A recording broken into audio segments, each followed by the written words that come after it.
I'm Dan Ackerman, and we are here taking a look at the 13-inch version of Apple's new MacBook Air. Now, the original MacBook Air was pretty much the definition of a specialty system.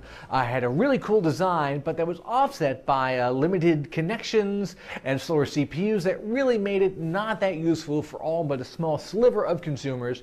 Here in the second generation of MacBook Airs, Apple has really addressed a lot of those problems. They've added a second USB port, an SD card slot, some more powerful processors, and they even upped the screen resolution, and that makes this new 13-inch MacBook Air a much more universally useful system, perhaps not as much so as the 13-inch MacBook Pros that just got refreshed, or even the classic white 13-inch MacBook, but there are no longer the big disadvantages of sticking with the Air design. You can actually use this as your regular laptop and get away with it.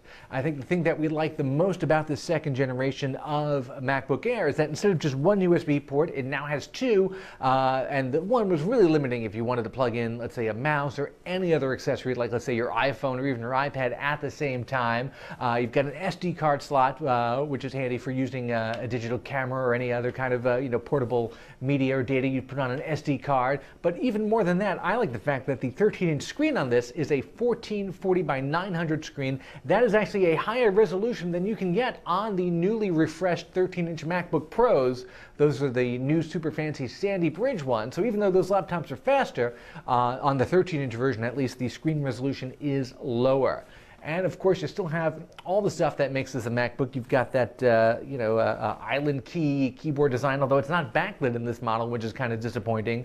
And of course, the big glass touchpad. And nobody really does the touchpad as well. Once you get into those four-finger gestures, like going like this to get all your windows in that expose format and see everything at the same time, or just send them all away with the flick of four fingers, it's really hard to go back to a regular PC touchpad. Now, the MacBook Air still use Intel's older Core 2 Duo CPUs, while the new MacBook Pros, 13, 15, and 17-inch, all use the second generation of Intel's Core I series. They call those the Sandy Bridge chips, and I'm not going to lie, they're obscenely fast.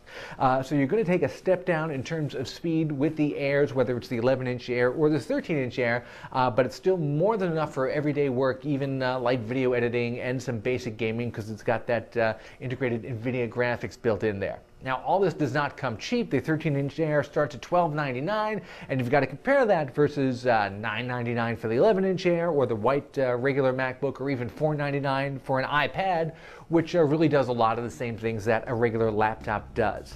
I'm Dan Ackerman, and that is the 13-inch MacBook Air.